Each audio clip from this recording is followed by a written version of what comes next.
अस्सलाम वालेकुम my dear students. कैसे हो? उम्मीद है कि आप सब खुश होंगे। आज इलेक्ट्रोकेमिस्ट्री का सेकंड लेक्चर स्टार्ट कर रहे हैं और वो है how to find oxidation state. My dear student, ये लेक्चर एमडी के स्टूडेंट के लिए भी कारआमद है और फर्स्ट ईयर कोचिंग वालों के लिए भी बहुत ही फ़ायदेमंद है। चलते हैं अपने टॉपिक की तरफ। और टॉपिक स्टार्ट करने से पहले बेसिक चीज़ें हम क्लियर करेंगे। सवाल पैदा होता है कि एलिमेंट के ऊपर चार्ज कैसे आता है और कौन से हो सकते हैं। माय डियर स्टूडेंट, कोई भी एलिमेंट अगर न्यूट्रल हालत में है, मीन्स उसने ना इलेक्ट्रॉन लूज और गेन किया है, तो हम उसके ऊपर ज़ीरो ऑक्सीडेशन स्टेट काउंट करते हैं। अगर किसी ने इलेक्ट्रॉन लूज किया हुआ है तो हम उसे बेटा पॉजिटिव चार्ज देंगे और हम उसे केटायन कहते हैं। और कोई भी एटम, कोई भी एलिमेंट जब इलेक्ट्रॉन गेन करने की सलाहियत रखता है तो वो एलिमेंट एनायन बन जाता है एंड वी कॉल इट कि उसके ऊपर चार्ज माइनस आता है। तो यूं चार्ज जो है किसी भी एलिमेंट के ऊपर वो तीन किस्म के हो सकते हैं। या तो वो न्यूट्रल हो सकता है ज़ीरो, या तो पॉजिटिव चार्ज हो सकता है, या तो नेगेटिव चार्ज हो सकता है।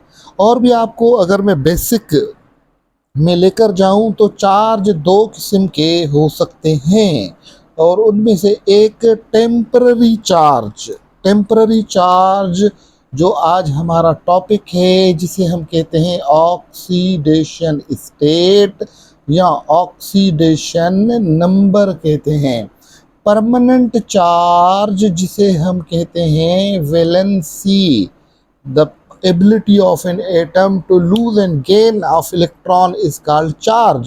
और अगर वो परमानेंट है तो वैलेंसी, और अगर वो टेम्पररी है तो ऑक्सीडेशन स्टेट।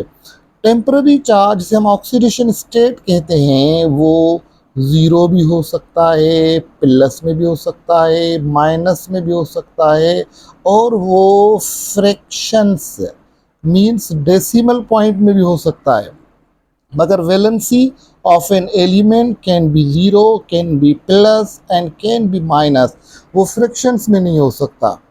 यूं दूसरा डिफरेंस अगर मैं आपको बताऊं तो ऑक्सीडेशन स्टेट जो है मैक्सिमम +7 तक जा सकता है, मगर वैलेंसी जो है वो मैक्सिमम +4 तक जा सकता है। ऐसे ही एक और अगर मैं आपको डिफरेंस बताऊं तो टेम्पररी चार्ज ऑक्सीडेशन स्टेट जो है वो डिपेंड करता है वैलेंसी के ऊपर, मगर वैलेंसी जो है वो ऑक्सीडेशन स्टेट के ऊपर डिपेंड नहीं करता।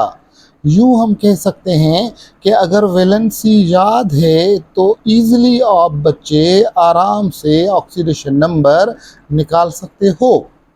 अब ऑक्सीडेशन स्टेट हम कैसे निकालें, उसके लिए कुछ रूल्स हमें क्लियर करने होंगे, जिनमें फर्स्ट रूल जो है वो है कि फ्री स्टेट। यू नो बेटा, फ्री स्टेट एक ऐसा स्टेट होता है जहाँ पर एटम ने, एलिमेंट ने अभी तक ना इलेक्ट्रॉन लूज किया हुआ है ना गेन किया हुआ है।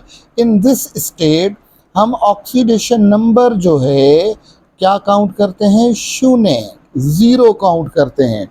फॉर एग्जांपल हाइड्रोजन हो गया, या ऑक्सीजन हो गया, या नाइट्रोजन हो गया। मोस्टली ये जो डाई एटॉमिक एटम्स हैं, मॉलिक्यूल्स हैं सॉरी, ये न्यूट्रल हालत में होते हैं और न्यूट्रल हालत में इनका ऑक्सीडेशन स्टेट जो है क्या काउंट किया जाता है बेटा?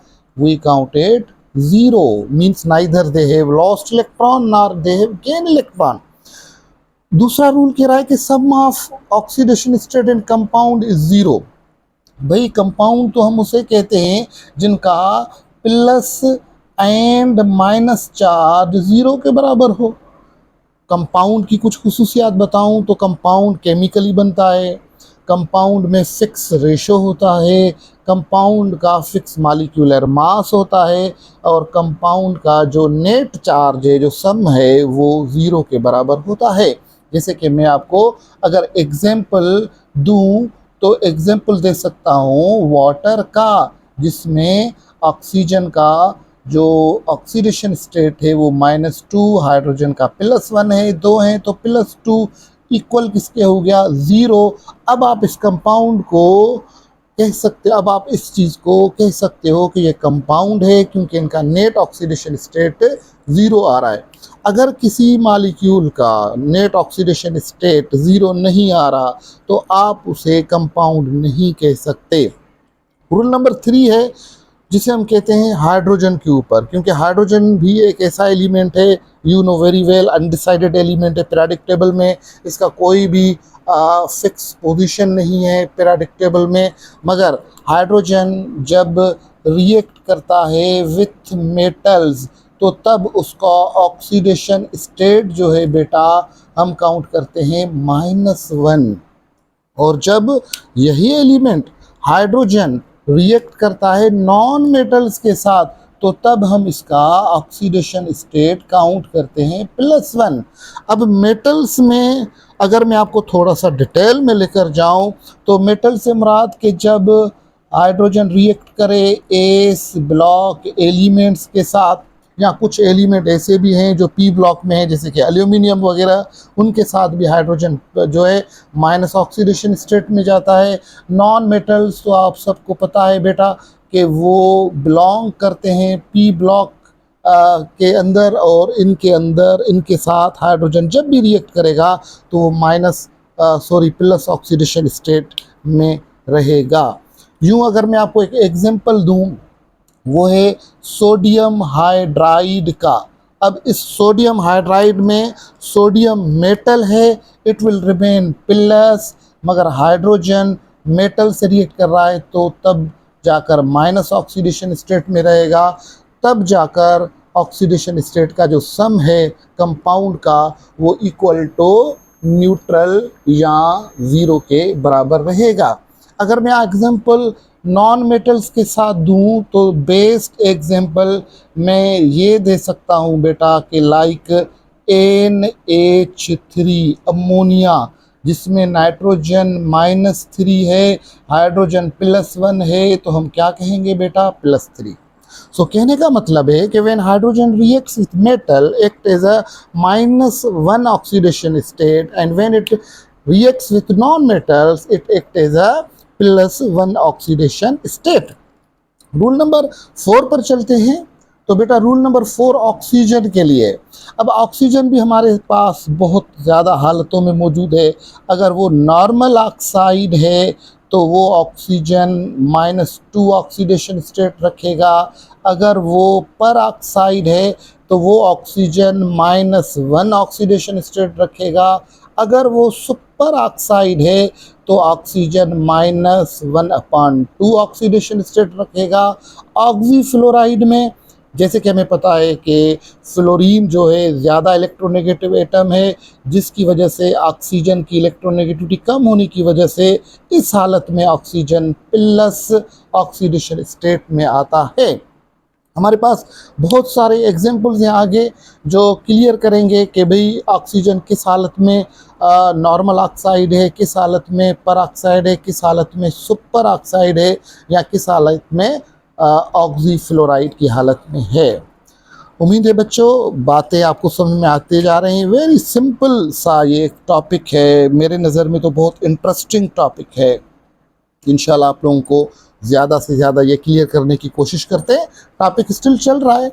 सो रूल नंबर 5 पर चलते हैं। रूल नंबर 5 है halogens, and we know that बेटा कि हेलोजन ग्रुप नंबर 7A को कहा जाता है। और group number 7A, halo means salt, gen means producer, ये नमक बनाने वाले एलिमेंट्स कहलाते हैं, जिनमें मेंबर्स अगर देखें हम तो फ्लोरीन हो गया, क्लोरीन हो गया, ब्रोमीन हो गया, आयोडीन हो गया, एस्टेटीन हो गया। फ्लोरीन हाई इलेक्ट्रोनेगेटिव नेचर की वजह से ये हमेशा -1 ऑक्सीडेशन स्टेट में रहता है, मगर क्लोरीन, ब्रोमीन, आयोडीन बाकी के मेंबर अक्सर -1 में रहते हैं। इसके अलावा +1 में भी आ सकते हैं, +3 में भी आ सकते हैं, +5 में भी आ सकते हैं। ऑक्सीडेशन स्टेट के रूल्स में रूल नंबर 6 जो है s block elements, and we know that s block में 1A ग्रुप आता है जिन्हें हम अल्कली मेटल्स कहते हैं। Lithium, sodium, potassium, rubidium, caesium, francium, ये सारे एलिमेंट ऑक्सीडेशन स्टेट मेटल्स होने की वजह से +1 काउंट किए जाते हैं। एंड इस ब्लॉक में जो 2A ग्रुप है बेटा, जिन्हें हम अल्कलाइन अर्थ मेटल कहते हैं, और जिसमें beryllium, magnesium, calcium, strontium, barium, radium elements आते हैं, इनका ऑक्सीडेशन स्टेट +2 काउंट किया जाता है। पी ब्लॉक एलिमेंट्स जिनमें ग्रुप नंबर 3A है बेटा, 3A को हम बोरान फैमिली कहते हैं, +3 ऑक्सीडेशन स्टेट में। 4A को हम कार्बन फैमिली कहते हैं, ये -+4 अक्सर ऑक्सीडेशन स्टेट में रहते हैं। 5A ग्रुप को हम नाइट्रोजन फैमिली कहते हैं, -3 ऑक्सीडेशन स्टेट में ये काउंट किया जाता है। 6A ग्रुप को हम ऑक्सीजन फैमिली कहते हैं, -2 ऑक्सीडेशन स्टेट। हेलोजन जो अभी हमने जिक्र किया है, -1 अक्सर। और जो नोबल गैसेस हैं, आइडल गैसेस हैं, इनर्ट गैसेस हैं, उनका ऑक्सीडेशन स्टेट 0 काउंट किया जाता है। सो अक्सर जो एलिमेंट्स हैं उनकी वैलेंसी को हमें याद करना होता है। साइड पर मैंने एलिमेंट्स की वैलेंसी भी लिखा हुआ है, जो मैं आपको दिखाऊंगा और आपको बाकायदे पानी की तरह याद करने होंगे। ट्रांजिशन एलिमेंट्स, हमें पता है कि पीरियोडिक टेबल में ट्रांजिशन एलिमेंट्स को हम डी ब्लॉक एलिमेंट कहते हैं, और काउंट करें तो हम इनको एफ ब्लॉक एलिमेंट्स भी कहते हैं। ट्रांजिशन एलिमेंट्स की कोई भी फिक्स ऑक्सीडेशन स्टेट नहीं रखते, हम इनको कहते हैं कि they have variable oxidation state. So जो डी ब्लॉक जिन्हें हम आउटर ट्रांजिशन एलिमेंट कहते हैं, एफ ब्लॉक जिनको हम इनर ट्रांजिशन एलिमेंट कहते हैं, इनका ऑक्सीडेशन स्टेट कोई फिक्स नहीं होता, वेरिएबल होता है। अब चलते हैं कुछ एग्जांपल्स पर, सॉल्व करने की भरपूर कोशिश करते हैं। हमारे पास एक जनरल फार्मूला है, और वो फार्मूला है कि a + b + c = 0। a माना पहला एलिमेंट, b माना सेकेंड एलिमेंट, c माना थर्ड एलिमेंट, d होता तो फोर्थ एलिमेंट, = 0। 0 क्यों बेटा? इसके पीछे भी रीज़न है, क्योंकि कंपाउंड का सम जो है, नेट चार्ज जो है, वो 0 के बराबर होता है, तो तभी हमें a + b + c = 0 रखना होता है। पहला MCQ है हमारे पास, the oxidation state of sulphur in Na2S2O3 is. पहला एलिमेंट कौन सा है बेटा? That is Na2। दूसरा एलिमेंट कौन सा है? S2। तीसरा एलिमेंट कौन सा है? O3 = 0। आप देख रहे होंगे साइड पर मैंने एलिमेंट्स लिखे हुए हैं, इनकी वैलेंसीज आपको याद करनी होगी, क्योंकि ऑलरेडी स्टार्ट में मैं बता चुका हूं कि ऑक्सीडेशन स्टेट जो है वो वैलेंसी पर डिपेंड करता है। अगर आपको वैलेंसीज याद नहीं होंगे तो ऑक्सीडेशन स्टेट आप नहीं निकाल सकते। सो चलते हैं, इसे सॉल्व करते हैं। सोडियम की वैलेंसी जो है बेटा वो है +1 and that will be counted as +2। Sulphur तो हमें मालूम करना है, और यूं ऑक्सीजन की वैलेंसी -1 है, 3 है, तो ये -6 = 0। एस सल्फर का तो हमें मालूम करना है बेटा, -6 है तो इधर +6, +2 है तो इधर हम इसे -2 कहेंगे। सल्फर = 4, ये 2 मल्टीप्लाई कर रहा है तो इधर जाकर डिवाइड करेगा। इस कंपाउंड के अंदर सल्फर का ऑक्सीडेशन स्टेट क्या है बेटा? That is +2 and our correct option is D. बात समझ आ गई बेटा? जबरदस्त। अब चलते हैं एक और एग्जांपल की तरफ, and that is oxidation state of chromium in K2Cr2O7, जिसे हम पोटेशियम डाइक्रोमेट कहते हैं। ये डायरेक्ट भी हम मालूम कर सकते हैं बेटा, क्योंकि अगर आप MD के स्टूडेंट हो तो आप डायरेक्ट कह सकते हैं कि सर पोटेशियम का ऑक्सीडेशन स्टेट +1 है तो +2 क्रोमियम जो है हमें मालूम करना है। ऑक्सीजन जो है -2 है, 7 है, तो -14 = 0। क्रोमियम इज इक्वल टू -14 है तो उधर +14, +2 है तो -2 हो जाएगा, और यूं बचेगा 12। और क्रोमियम 2 हैं, 2 मल्टीप्लाई कर रहा है, इस तरफ जाकर डिवाइड करेगा, तो जवाब हमारे पास आया +6। एंड हमारा करेक्ट ऑप्शन जो है that is C option. Wow, जबरदस्त बेटा। थर्ड क्वेश्चन है हमारे पास कि oxidation state of phosphorus in phosphoric acid H3PO4। पहला एलिमेंट है H3, दूसरा एलिमेंट है फास्फोरस, तीसरा एलिमेंट है O4 इक्वल टू 0। फास्फोरस का हमें मालूम करना है, हाइड्रोजन की वैलेंसी +1 तो ये +3 हो गया। Phosphorus will be counted, oxygen -2 है तो ये बनेगा -8 इक्वल टू 0। फास्फोरस ये -8 है, ये +3 है, बाकी बचे -5 उस तरफ जाएगा तो बचेगा फास्फोरस का ऑक्सीडेशन स्टेट +5। और यूं जो ऑप्शन हमारे पास मौजूद है वो है बेटा +5 option. Moving towards another example, that is oxidation state of sucrose. Sucrose जिसे हम शुगर कहते हैं, and you know very well its formula is C12H22O11 equal to 0। Direct कर लेते हैं, कार्बन को तो हमें मालूम करना है, हाइड्रोजन का +1 है तो ये बनेगा +22, ऑक्सीजन -1 है, 11 से मल्टीप्लाई करेंगे तो -22 +22 -22 आपस में कैंसिल। कार्बन का 12 यहाँ पर मल्टीप्लाई कर रहा है, उस तरफ 0 के साथ डिवाइड करेगा। आपको पता है कि जो 0 से टकराएगा वो 0 रहेगा। और यूं हमारा आंसर इस MCQs में सक्रोज के अंदर कार्बन का ऑक्सीडेशन स्टेट क्या है बेटा? 0। एक और MCQs है हमारे पास, परेशान ना हो, बहुत सारे एग्जाम्पल्स मैंने आखिर में रखे हैं जो आपको सॉल्व करने होंगे बेटा।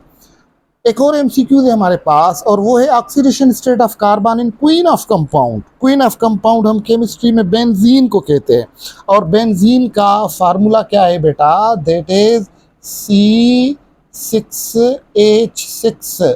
सो डायरेक्ट अगर हम कर लें तो कार्बन का हमें मालूम करना है, हाइड्रोजन +1 है तो ये +6 बनेगा, कार्बन 6 ये +6 उधर जाकर -6 बनेगा, 6 मल्टीप्लाई कर रहा है, अगर डिवाइड करेगा तो जवाब आएगा -1। और जो हमारे पास देखते हैं ऑप्शन है या नहीं, बिल्कुल ऑप्शन मौजूद है और वो है बेटा -1 ऑप्शन। देखें कितना टाइम लग रहा है बेटा, मैंने एक MCQs अगर आपका कॉन्सेप्ट क्लियर है तो आप आराम से विदिन 10 to 15 या 20 सेकेंड्स में कर सकते हो। प्रैक्टिस मेक्स परफेक्ट, आपको इस टॉपिक में ज़्यादा क्या कहते हैं प्रैक्टिस करना होगा। इस MCQs ये एक ज़बरदस्त MCQs है, इजी MCQs है, इसे मैं होमवर्क के तौर पर रखता हूँ और उम्मीद है कि आप जो वीडियो को गौर से देखेंगे एंड तक, ये आप खुद सॉल्व करके कमेंट में मुझे इसका जवाब ज़रूर देंगे। माय डियर स्टूडेंट, एक और MCQs है हमारे पास, oxidation state of carbon in carbonate, मगर ये पॉलीएटम है तो अब फार्मूला पता है क्या लगेगा कि भाई कार्बन +O3 इक्वल टू 0 नहीं रहेगा, -2, क्योंकि carbonate is not a compound. अब वो जो रिमाइंडर चार्ज ऊपर है वो 0 की जगह पर रखेंगे, कार्बन हमें मालूम करना है। सो कार्बन ऑक्सीजन -2 है तो -6 इक्वल टू इधर -2 ये -6 उधर जाकर +6 बनेगा। और यूं ऑक्सीडेशन स्टेट ऑफ कार्बन क्या बचा? -2 +6 हमारे पास बचा +4 और ये ऑप्शन हमारे पास मौजूद है।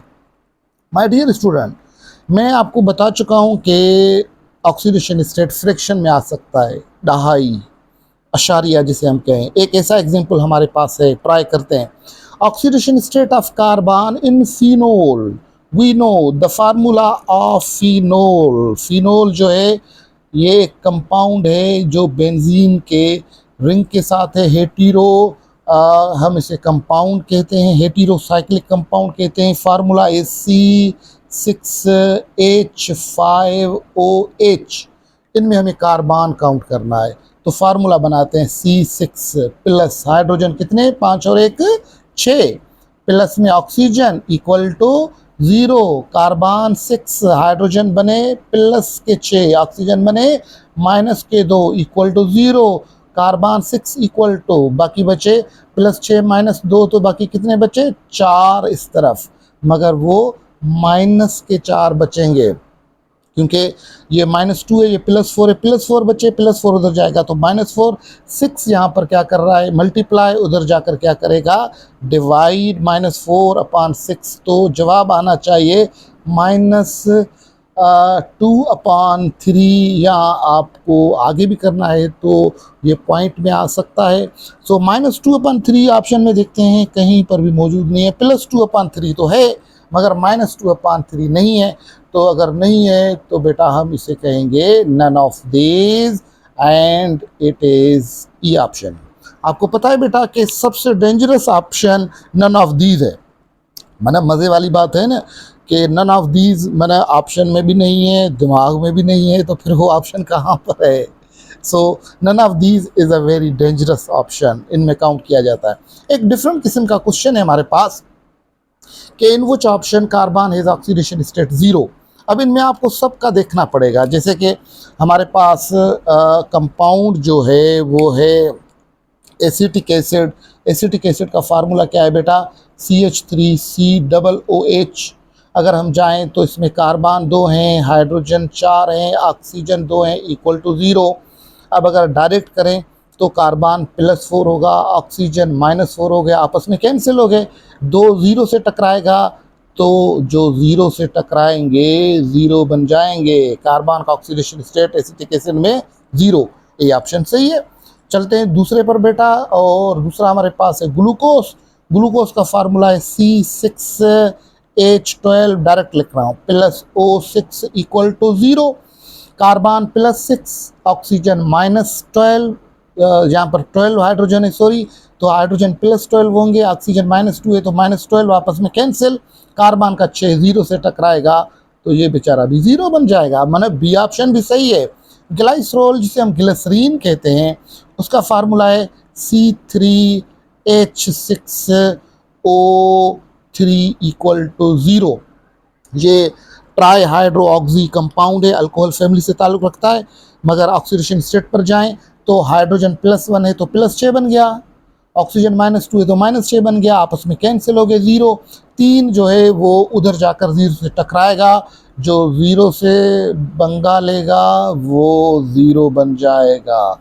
यूँ ए ऑप्शन भी सही है, बी भी सही है, सी भी सही है। तो हमारे पास माय डियर स्टूडेंट कौन सा ऑप्शन बचा? All of these. तो बच्चों चलते हैं टास्क की तरफ। ये चैलेंजिंग टास्क है फॉर स्टूडेंट्स। मैं थोड़ा सा वीडियो फोकस कर दूं। चैलेंजिंग टास्क है फॉर स्टूडेंट्स। क्वेश्चन नंबर 1 है कि find oxidation state of phosphorus in PH3 H2PO2 POCl2 PCl5। ऐसे ही क्वेश्चन नंबर 2 में कुछ एग्जाम्पल मैंने दिए हैं। नाइट्रोजन का ऑक्सीडेशन स्टेट मालूम करना है। क्वेश्चन नंबर 3 में मैंने कहा है कि भी अंडरलाइन एलिमेंट में से आप ऑक्सीडेशन स्टेट निकालें। मेथड मैंने आपको बता दिया है बेटा। उम्मीद है कि आप प्रैक्टिस करके इन सब का जवाब देंगे। माय डियर स्टूडेंट्स, आखिर में आप सब बच्चों के लिए नेक तमन्नाएं। जो बच्चे AMD CAT अटेम्प्ट करने जा रहे हैं उनके लिए मेरी तरफ से बहुत ज़्यादा दुआएं। आप मेहनत करते जाएं, इतना सख्त मेहनत करें कि कोई भी पॉइंट रह न जाए। बाकी रिज़ल्ट जो है वो अल्लाह ताला के ऊपर छोड़ें, क्योंकि अल्लाह ताला किसी के मेहनत को रायगान नहीं करता। सो मेरी दुआएं हैं कि जो बच्चे सख्त मेहनत कर रहे हैं, नेक नियति से कर रहे हैं, दिल से कर रहे हैं, अल्लाह ताला उन सब बच्चों को कामयाब करें। और जो बच्चे बिलो द रेंज हैं, एवरेज हैं, उनको भी मैं सजेस्ट करूँगा कि बेटा दुनिया जो है, दौर जो है, टाइम जो है बहुत टफ जा रहा है, बहुत कॉम्पिटेंट जा रहा है। अगर आप कॉम्पीट नहीं करेंगे, अगर आप मेहनत नहीं करेंगे तो पीछे रह जाएंगे। सो काइंडली मेहनत करें और आगे बढ़ें। आखिरी सजेशन मैं दूंगा, जो मैंने बात नोट की है माय स्टूडेंट, वो ये है कि स्टूडेंट के पढ़ाई या सक्सेस के दरमियान जो सबसे बड़ा बैरियर है, दीवार है, वो मोबाइल है। सो काइंडली अपने मोबाइल को सिर्फ पढ़ाई के हद तक यूज़ करें। जब तक आपका सिलेक्शन नहीं होता, जब तक आप वाइट कोट नहीं पहनते या चार्टर्ड अकाउंटेंट नहीं बनते या डिज़ायर डिपार्टमेंट में नहीं जाते, तब तक आप इन टिकटॉक्स में या व्हाट्सएप स्टेटसों के चक्कर में, फेसबुकों के चक्कर में इनको बहुत कम यूज़ करें। मैं ये नहीं कह रहा हूँ कि इनको बिल्कुल बंद करें, बहुत कम यूज़ करें और इंशाल्लाह आप बाकायदे रिज़ल्ट देखेंगे। ये जो मैंने सजेशन दिया है, mobile barrier, no doubt this is a very big problem और बहुत बड़ा आप लोगों के लिए टास्क है, चैलेंज है इस चीज़ को कंट्रोल करना। आखिर में आपका केमिस्ट्री टीचर सर सैफुल्लाह आपसे इजाज़त मांगता है बहुत सारी दुआओं के साथ। अल्लाह हाफिज़। Thank you very much.